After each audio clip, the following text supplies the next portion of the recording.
Bom, hoje a gente vai falar um pouquinho do primeiro capítulo do Evangelho, Não vim destruir a lei. Quando a gente fala assim, a que lei que a gente está se referindo, né? A Kardec colocou esse capítulo por quê? Baseado em quê? Não é? E foi baseado exatamente numa frase de Jesus, que está em Mateus, e diz assim: não penseis que vim destruir a lei ou os profetas. Não vim para destruí-los, mas para dar-lhes cumprimento. Porque em verdade vos digo que o céu e a terra não passarão, até que não se cumpra tudo quanto está na lei, até o último J e o último ponto. Isso está em Mateus, capítulo 5, versículo 17. Então a gente tem duas leis distintas, né? A lei de Deus, como diz aqui no Evangelho, que são os 10 mandamentos do Sinai, né? E a lei civil, disciplinar, que foi estabelecida por Moisés. A lei de Deus, ela é invariável, ela não mexe até hoje, ela está aí, a gente não tem como... a gente tem que procurar entender isso. Então, depois de 2000 e poucos anos, a gente ainda continua patinando no entendimento dessas leis. As leis dos homens, né, a lei que mantém a sociedade viva e mantém a sociedade em andamento, essa sim, ela muda, porque ela precisa mudar. Há 10 anos atrás, por exemplo, a gente não tinha nenhuma legislação com relação à internet, né? Hoje a gente tem. E outras coisas mais, as penas foram mudando, o lado da parte fiscal, por exemplo, muda todo dia, né, nesse país. Enfim, essas leis são alteradas, mas as leis de Deus, as leis divinas, elas não são. Então, a lei de Deus está formulada nos 10 mandamentos, aqueles que Moisés recebeu e que colocou para nós e que a gente conhece muito bem, né? Agora, como que Jesus vem e mexe em tudo isso, coloca tudo isso, e a gente diz que ele não veio mudar? Ele veio, ele mudou um monte de coisa. No nosso entendimento, a gente poderia dizer, não, ele mudou um monte de coisa, né? Mas ele mesmo diz que ele não veio destruir o que tinha sido dito e nem mudar o que tinha sido dito. Ele coloca exatamente o seguinte: a lei de Deus, eu vim para cumpri-la, a lei do Pai. Ou seja, desenvolvê-la, dar-lhe o seu verdadeiro sentido e apropriá-la ao grau do adiantamento dos homens. Então, quando Moisés colocou o olho por olho, dente por dente, naquela época não adiantava ele falar em amor, não adiantava ele falar em amor ao próximo, porque não ia resolver. O entendimento do ser humano naquela época era outro. Então, se alguém vem e me rouba alguma coisa, eu posso ir lá na casa dele e matar o filho dele. Se ele vem aqui, revida, mata o meu filho, eu posso ir lá e matar a família toda dele. Era assim que funcionava. Quando Jesus vem, ele muda tudo isso. Porque, na verdade, esta lei, ela vem sendo atualizada já há muitos séculos, né?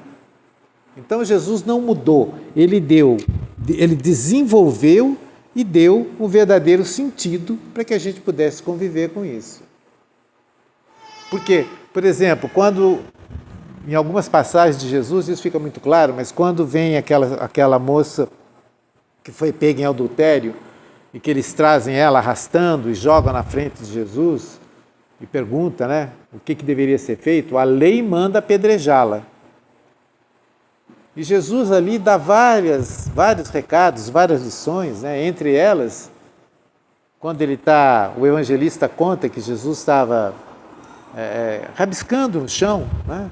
Enquanto estava aquele alvoroço, aquela gritaria, apedreja, mata, a mulher que está em pecado, e Jesus estava ali calmamente, passando a mensagem de que nós não podemos nos deixar ser envolvidos pelo tumulto. Qualquer decisão tomada nesse momento, 99% de chance de ser uma decisão errada, de não ser uma decisão como a que Jesus tomou. Então, a lei diz isso, então tá bom, então apedreja. Mas Jesus estava trazendo uma outra doutrina. Jesus estava trazendo a doutrina do amor. Ele estava mudando o conceito dessas leis. Então, ele simplesmente para de rabiscar, calmamente, com muita inteligência, como era do seu feitio. Ele pergunta, aquele que não tiver pecado, atire a primeira pedra. Não ficou um ali, né? Todo mundo recuou. E ele vai dando as suas lições quando ele diz para ela: os que te acusaram estão aqui? E ela olha, não tinha mais ninguém ali. E Jesus então diz: vai e não peques mais. A princípio, essas frases são simples. A gente poderia até dizer o seguinte: poxa, ele também não tinha outra coisa para falar, ele tinha que falar isso mesmo, né? Mas não, ele fala isso e por trás dessas frases de Jesus, o ensinamento é muito grande. Primeiro, o julgamento, que até hoje a gente não consegue ficar longe dele. A gente julga desde o momento que a gente abre o olho até o momento que a gente fecha o olho. A gente tem muita dificuldade em não exercer o julgamento. A gente recebe essas mensagens desse bendito aparelhinho, e já é o bastante para a gente mudar o humor do dia e começar a desenvolver os nossos julgamentos. Às vezes a gente nem conhece a pessoa que está sendo citada aqui, mas pelo que está dito, a gente embarca e vai atrás. Então, essa decisão de Jesus mostra exatamente o caminho que nós estamos tomando desde 2000 e poucos anos atrás até agora. Todos nós estivemos ou atirando a pedra ou prestes a receber a pedrada. Essa é a grande verdade. Mas, diante da misericórdia do Pai, diante dos ensinamentos e do que Jesus trazia para nós como ensinamento, então nós temos a oportunidade de, através da reencarnação, de ir, voltar e tentar fazer a nossa parte, né? Então, por isso que ele diz que não veio destruir a lei. Mas Jesus disse que era para... A lei mosaica dizia que era para não amar, para odiar os inimigos e amar o próximo. Aí Jesus vem e diz: não, é para amar todo mundo, amar os inimigos e amar o próximo. Mudou a lei. Evidente que não mudou. Mudou o olhar da lei. Agora, nós temos muita facilidade, além do julgar, nós temos muita facilidade em interpretar essas leis, interpretar o pensamento, interpretar o Evangelho, interpretar a Bíblia, da maneira ou que nos convém, ou da maneira que a gente tem capacidade para entender. Então, quando a Cléo disse que cada um está num estágio daquela escada, eu posso entender o Evangelho de uma maneira. A Cléo vai entender de outra, outros aqui vão entender de outra maneira. Por quê? Porque cada um de nós está num estágio evolutivo. As experiências que traz de outras vidas. Cada um de nós tem um entendimento disso aqui, porque o Evangelho está dentro de nós, está aqui. Quem não tiver o livro, não tiver a chance de ter, não tem problema, está aqui, é só a gente buscar devagarinho. E quando a gente não vai buscar, o próprio plano espiritual coloca isso na nossa frente. Porque essa é a cartilha para que a gente possa sair de onde nós fomos criados, centelhas divinas, simples e ignorantes, até a nossa chegada a espírito puro. Isso a gente não escapa. Não adianta querer, não quero ser espírito puro, quero ficar do jeito que está, quero tomar minha cervejinha, fazer minhas bagunças, quero julgar os outros mesmo, quero matar, quero roubar. Pode. Jesus não tem a menor pressa para nada, muito menos Deus. Por isso que ele coloca aqui: porque em verdade vos digo que o céu e a terra não passarão até que não se cumpra tudo quanto está na lei. Enquanto tiver uma ovelha perdida, que também Jesus diz, ele não vai parar o trabalho dele. O trabalho continua. E a gente vem, progride um pouquinho, volta, trabalha lá no outro plano, depois volta, porque aqui é a escola, o nosso ponto, o nosso lar, o lugar que a gente realmente está, não é aqui. Aqui é passagem. Aqui é passagem. Nosso lugar é lá. Nosso lugar é lá. Então nós estamos aqui de passagem, para aprender, para nos tornarmos mais leves, para entendermos o que é esse amor que Jesus trouxe, que por mais que a gente leia, por mais que a gente veja o Evangelho, por mais que a gente estude as passagens de Jesus, todos os seus milagres, todos que não eram milagres, né? Era um uso inteligentíssimo de energias, né? Que aconteciam, mas tudo que ele fez de bom, a gente ainda não entende o verdadeiro amor que Jesus trouxe e nos deixou. A gente entende do amor do filho, do amor da esposa, do amor da família, do amor com o amigo, do amor às coisas, principalmente das coisas.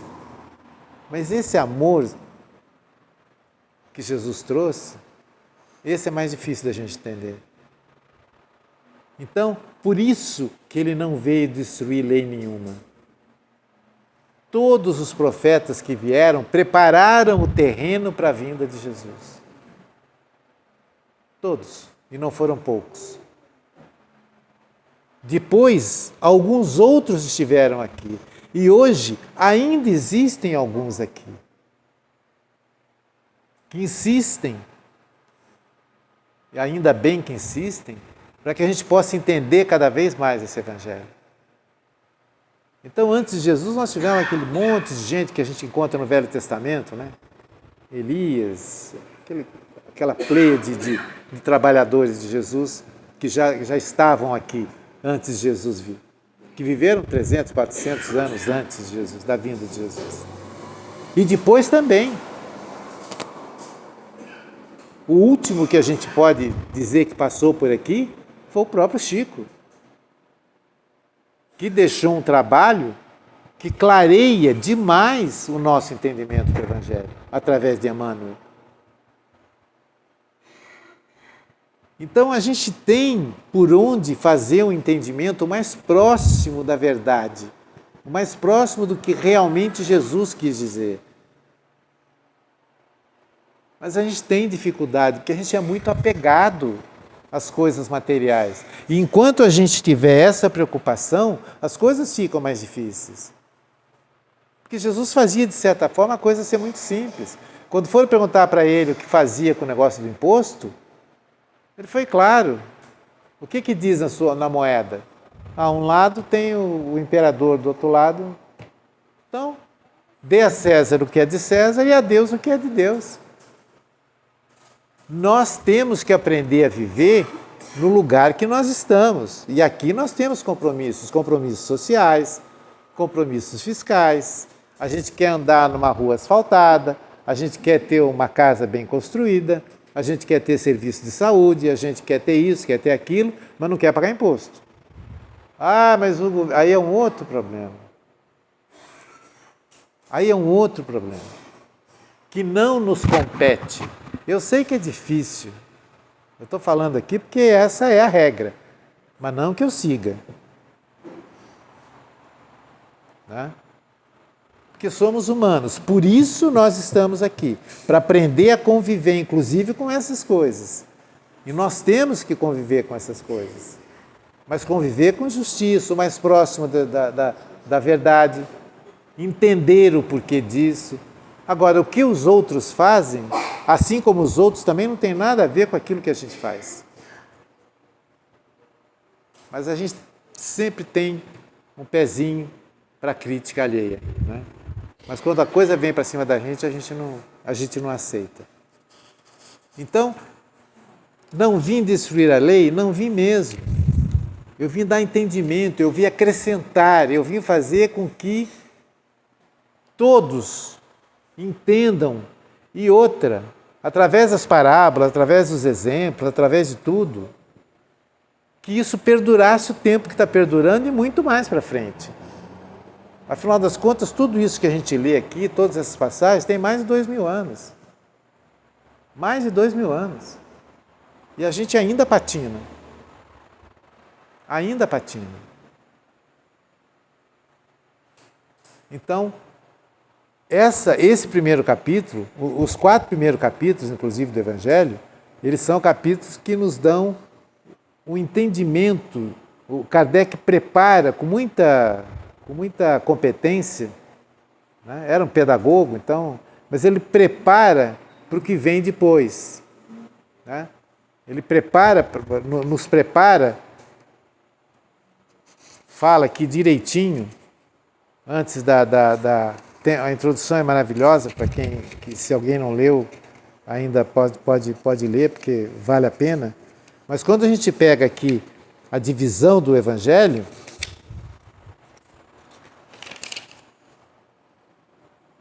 esse primeiro capítulo, que eu não vim destruir a lei, por exemplo, coloca exatamente o que é que Jesus veio fazer, né? Porque quando ele fala aqui, fala das 3 revelações, evidentemente, né? Moisés, Cristo e o Espiritismo, a importância do Espiritismo. Ele comenta nesse capítulo também a importância da aliança da ciência com a religião. Antes era muito mais difícil, porque elas não se casavam. Agora não, agora existe um respeito muito grande da ciência pela religião e da religião pela ciência. Até porque estão percebendo que uma não vive sem a outra. Não é? Comenta aqui também ainda, nas instruções dos Espíritos, a nova era, porque fala exatamente da onde a gente vai chegar com esses ensinamentos todos de Jesus. Aí no capítulo 2, Meu Reino Não É Deste Mundo, que vocês vão ver provavelmente na semana que vem, com uma outra pessoa que vier aqui, Jesus coloca exatamente aquilo que passou-se, por exemplo, com Pilatos. Quando chama ele de rei, então és o rei dos judeus? Não, você que está falando, eu não falei nada, eu não sou nada. E aí a gente aprende a não lavar as mãos como Pilatos lavou. Porque a gente leva a vida da gente, às vezes, lavando as mãos. Mas isso é um assunto para quem vier falar aqui do Meu Reino Não É Deste Mundo. Depois, então, Kardec coloca: há muitas moradas na casa de meu pai. A gente se acha os reis da cocada preta, né? A Terra é isso aqui, perto do resto do universo. A gente fala em bilhões de galáxias. Em bilhões. Então nós somos isso aqui, menos que isso aqui. Mas a gente se acha o suprassumo. E aí vem toda essa explicação, os diferentes estados nossos quando a gente desencarna, os lugares que a gente pode ir. É muito interessante. E aí ele termina com: ninguém pode ver o reino de Deus se não nascer de novo. Se a gente não fizer a mudança, se alguém assiste o The Chosen, tem um momento em que Jesus conversa com como é que é o nome dele? Bom, tem a conversa onde Jesus faz essa colocação: eu nascer de novo. E o cara então diz: poxa, mas eu vou ter que voltar para o ventre da minha mãe, que já faleceu, né? Então, o nascer de novo não é isso. O nascer de novo é a nossa mudança, essa que nós estamos tentando fazer. Que não adianta a gente se enganar, porque se nós estamos hoje numa casa de oração, é porque a gente pretende alguma mudança para nós. É porque a gente pretende ser pessoas melhores. Eu costumo dizer o seguinte: o Espiritismo não tem a menor pretensão de ter 1 milhão de pessoas aqui na porta para entrar e tomar paz. Muito pelo contrário. A função do Espiritismo é auxiliar a todos nós a sermos pessoas melhores, pessoas boas. Porque esse é o caminho. É assim que eu vou chegar a espírito puro. Se eu não me melhorar, então está esse terror por causa da transição planetária. Ah, meu Deus, quando é que vai vir o raio? Quando é que vai explodir tudo? Não tem nada disso. A transição planetária é feita aqui dentro. Quem faz a minha transição planetária sou eu mesmo. Se nós não mudarmos, nós vamos continuar eternamente em transição planetária. Mas nós estamos mudando. E está chegando o momento da divisão do joio e do trigo. Nós estamos já no finalzinho. Uns de nós, alguns vão continuar aqui no planeta de regeneração, outros voltam para o planeta de provas e expiações, porque precisa refazer tudo que foi feito, outros vão trabalhar em outras galáxias, em outros planetas, e por aí vai. Porque nós temos a lei do progresso, e essa é imutável. É a lei de Deus, é imutável.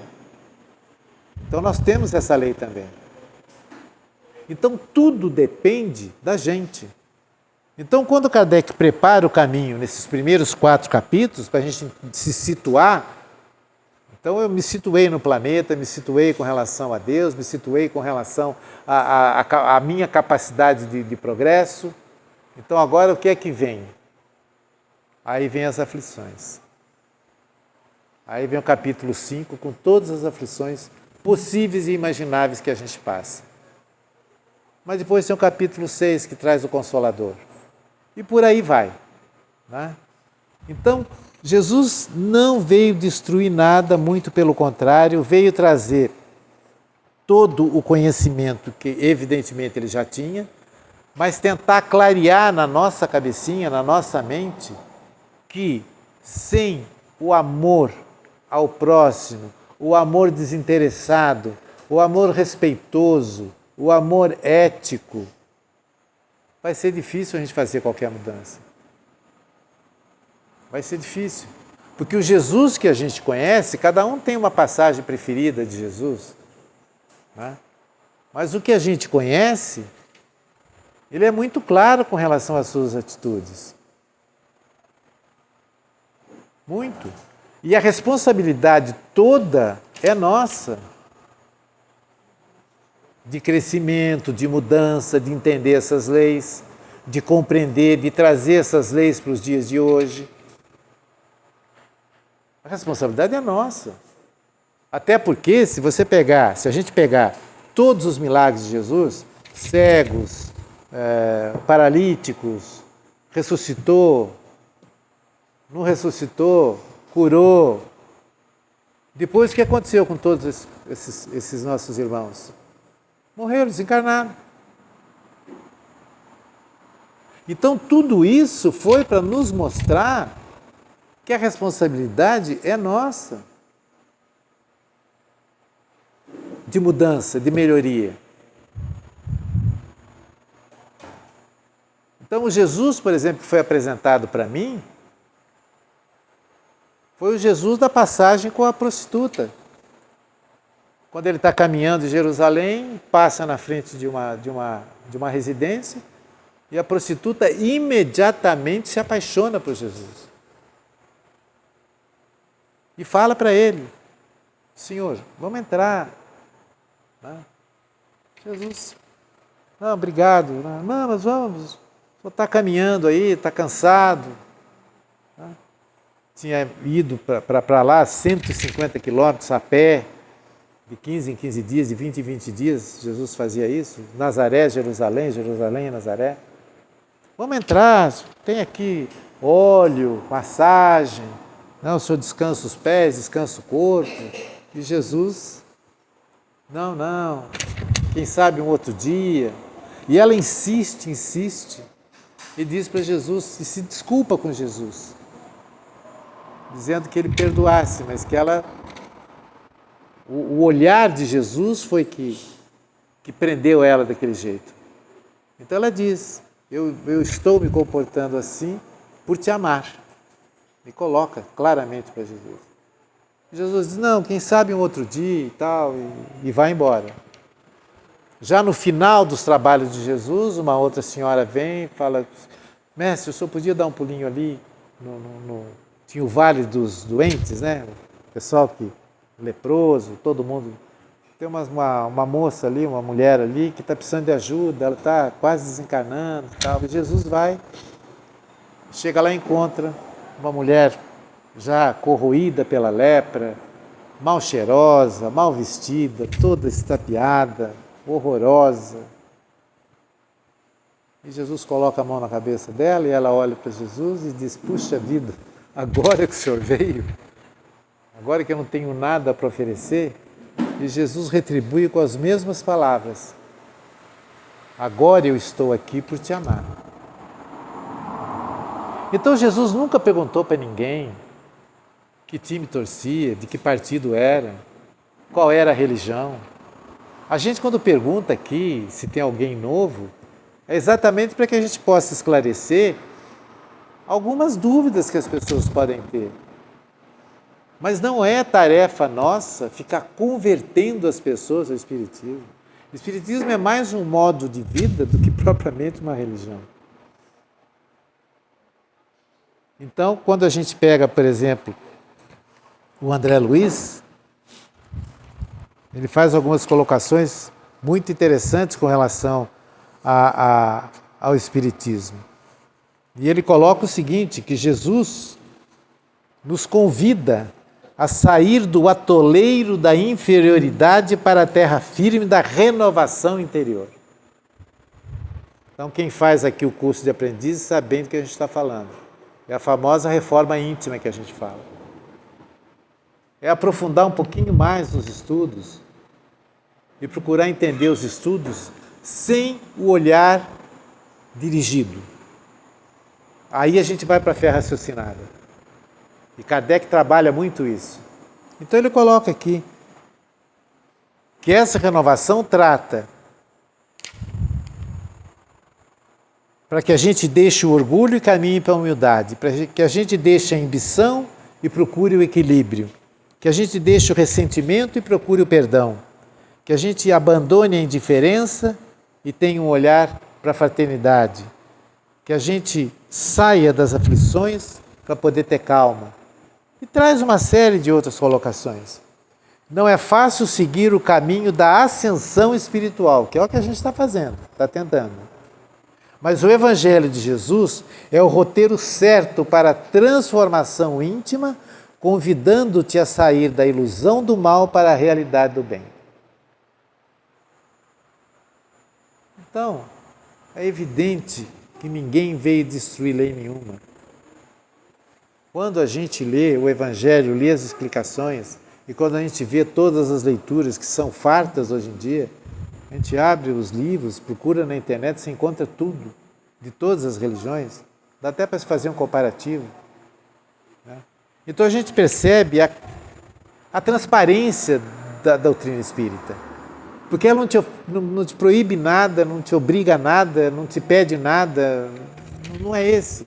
Mas ela passa ensinamentos que são importantíssimos para essa nossa caminhada. Importantíssimos. Então, claro que existem as outras religiões e cada uma, a gente respeita todas, mas cada uma delas tem os seus pontos, os seus dogmas. A gente não tem dogma nenhum. Né? Ah, tem sim, porque se não fizer as coisas direito vai para o umbral. O umbral, na verdade, não é um castigo e também não é um lugar físico. Acontece que nós temos a lei de ação e reação. Eu vou responder por tudo aquilo que eu fizer. Se eu fizer o bem, eu vou receber de volta o bem. Agora, se eu faço alguma coisa atrapalhada, eu vou ter que consertar. Sem pressa. Sem pressa nenhuma. Mas eu vou ter que consertar. Então, não existe castigo. Ah, por que Deus faz isso comigo? Eu não mereço. Eu vou toda semana na casa espírita, tomo passe e tudo. E a mudança? Está fazendo alguma mudança? Está fazendo bem? Está fazendo alguma coisa de coração para os outros? Porque não é só tirar o trocado, a moedinha e dar para alguém. Não é esse, não é dessa caridade que a gente fala. Claro que essa é importante também. Mas a gente foge do verdadeiro problema. A gente esquece que somos todos irmãos. Principalmente quando a gente está passando pela rua e tem alguém deitado, jogado no chão. A gente até muda de calçada para não encontrar. E tanto a gente sabe que tem que fazer alguma coisa que aquilo nos incomoda.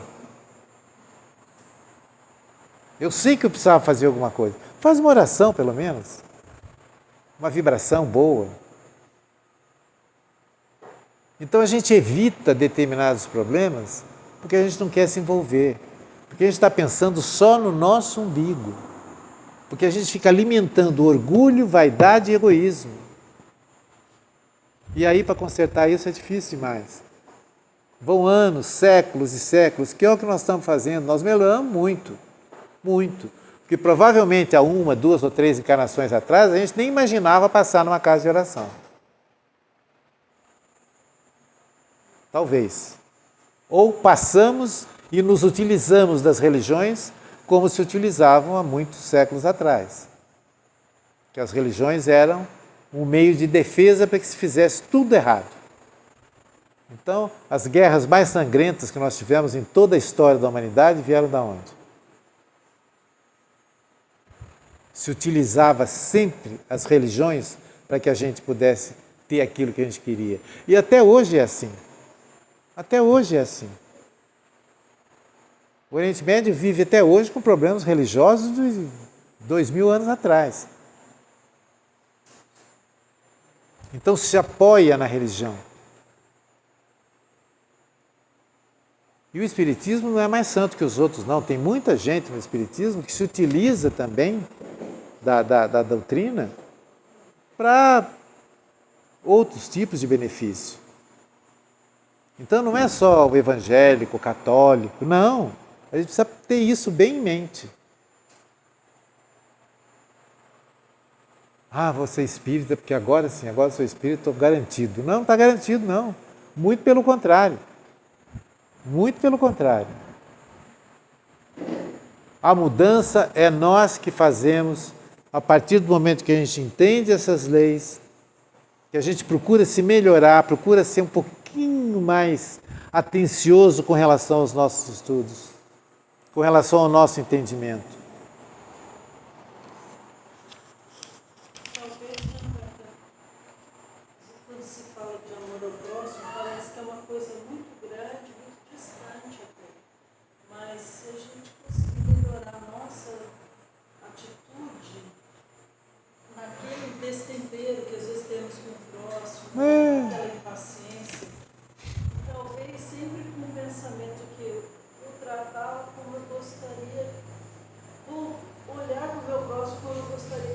Exatamente. Eu gostaria de ser tratado com a mesma benevolência.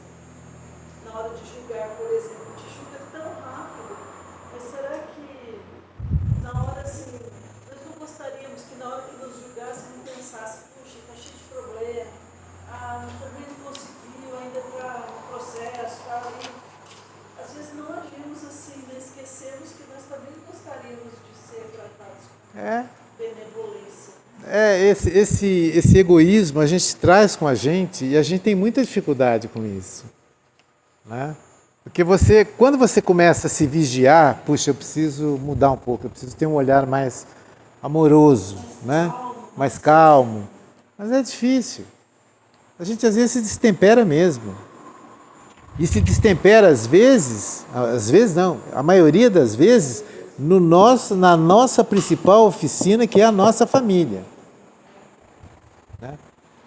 Às vezes eu dou uma bronca tão séria com a minha neta de 10 anos,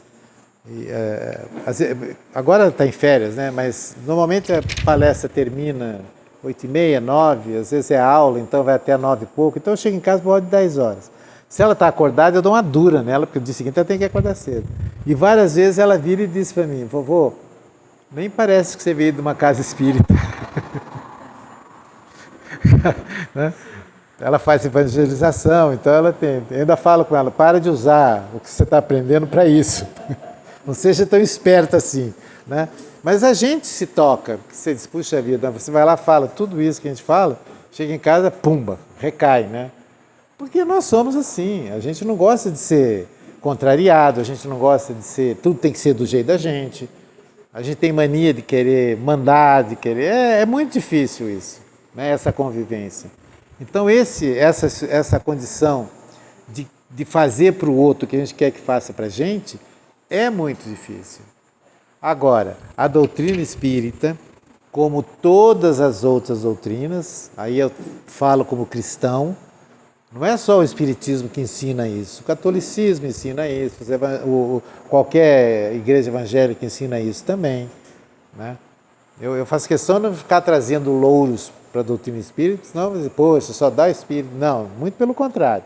Kardec, quando começou com a codificação e quando criou lá em Paris a primeira associação espírita e tudo mais, ele recebia bispos anglicanos, recebia bispos católicos, recebia gente de toda muçulmanos, recebia tudo quanto era religião, eles faziam a reunião e tratavam disso. E Kardec então dizia, não, é um bispo assim, assim, assado, espírita, outro espírita. Porque os ensinamentos, eles são os mesmos. A maneira da gente interpretar e da gente executar é que é diferente. Então tem gente que não dá muita atenção para determinadas coisas. O que eu acho que facilita muito para nós, mas aí a gente precisa ter coragem, porque tem gente que... Tem amigos meus que eu convido até hoje. Pô, vamos lá conhecer a doutrina e tal. Digo, não, ser espírita é muito difícil. Não é que ser espírita é difícil, é que ser espírita... Você tem que mudar, porque senão você vai ficar descolado. Você vai dizer, puxa vida, eu leio, não acontece nada comigo. Não vai acontecer mesmo.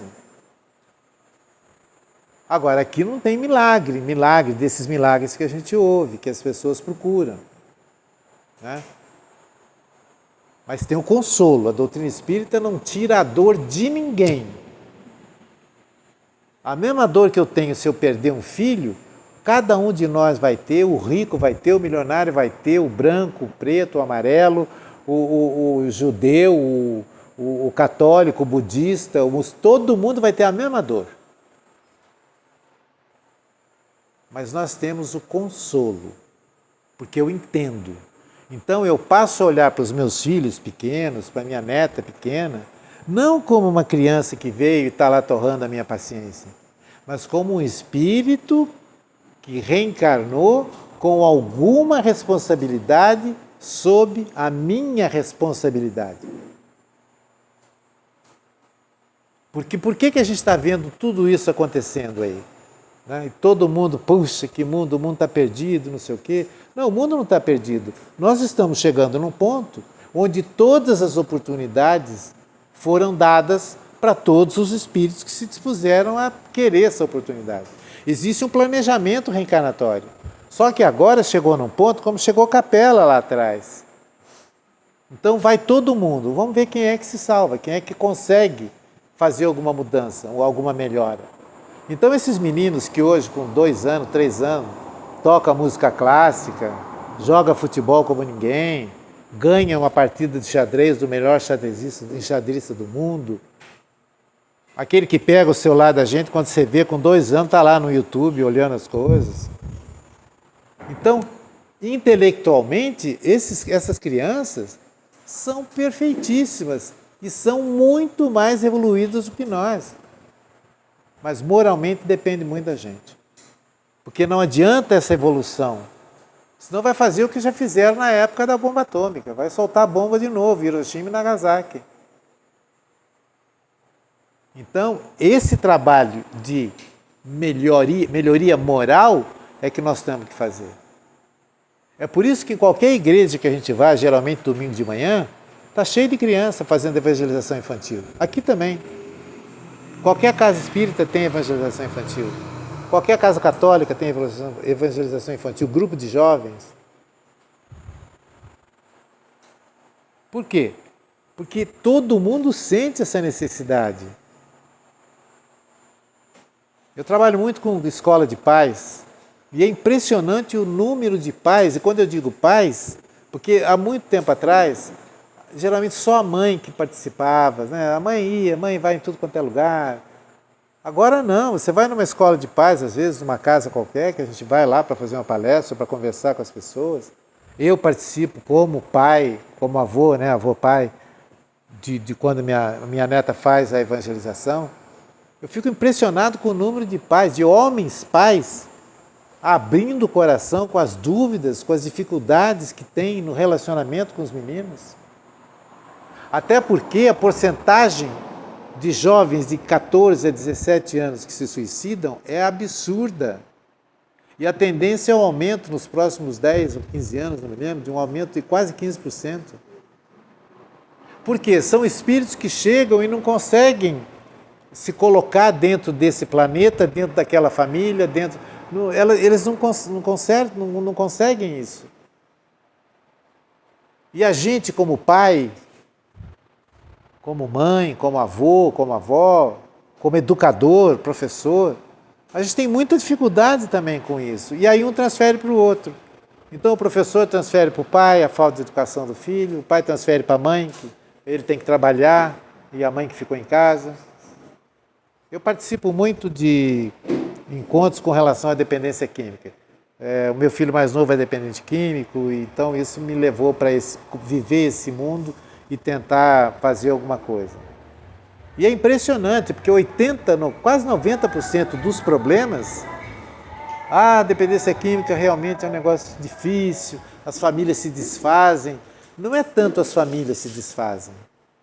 O pai abandona a família e joga na mulher toda a culpa. E me desculpe os pais aqui, mas isso é o que eu vivi. E continuo vivendo. Eu estava trabalhando, você tinha cuidado do menino, não cuidou, agora está aí. Então agora fica com ele, tchau, até logo e benção. Quando você vai fazer uma visita numa penitenciária, se alguém teve essa experiência, sabe que eu não estou mentindo. Eu passei 5 anos de 15 em 15 dias visitando meu filho na penitenciária. Eu chegava, estava aquela fila de mãe, irmã, a esposa, a avó, só dava mulher. E quando a gente chega, o cara grita lá da porta: "Ô, doutor, faz favor, por aqui, ó, não precisa entrar na fila, não." Porque o homem não vai visitar, a não ser cúmplice. Então, essa convivência, essa responsabilidade é que a gente tem que começar a ter. Então, a minha família, a primeira oficina que eu tenho, é ali que eu vou treinar, diminuir, ser mais humilde, diminuir o meu orgulho, diminuir a minha vaidade, diminuir o meu egoísmo, principalmente o egoísmo. Eu quero tudo para mim. Por que a gente está vendo essas guerras todas? Esse pedaço de terra é meu. Porque não sei, eu quero isso, eu quero aquilo. Por que o Brasil está passando por esse momento? Poder, ambição. Então a gente tem que começar a tratar isso, porque quando a gente começa a aceitar essas mudanças, dentro dessas leis que não foram destruídas e nem existe a intenção de destruir, como Jesus fala aqui, aí a gente vai executando as mudanças. Certa vez, lá no Satélite, numa casa chamada Casa Luz de Francisco, eu fui fazer a preleção e eu pergunto sempre, a Cléo perguntou hoje, por isso que eu não perguntei: tem alguém que está vindo pela primeira vez? Uma senhorinha que estava sentada lá no fundo levantou e falou: eu estou. Eu falei: então seja bem-vinda na casa, espero que a senhora goste. Eu não sou trabalhador da casa, mas qualquer dúvida que a senhora tenha. E ela ficou em pé, eu percebi que ela queria falar, né? Eu falei: mas fique à vontade. Por que a senhora procurou a gente?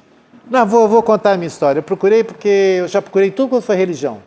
Já fui na igreja católica, já fui na igreja, eu falava assim, já fui na igreja do japonês lá, já fui na Umbanda, já fui nos evangélicos, mas ninguém resolveu o meu problema. Aí uma amiga minha falou que se eu viesse aqui, em 1 mês eu ia resolver.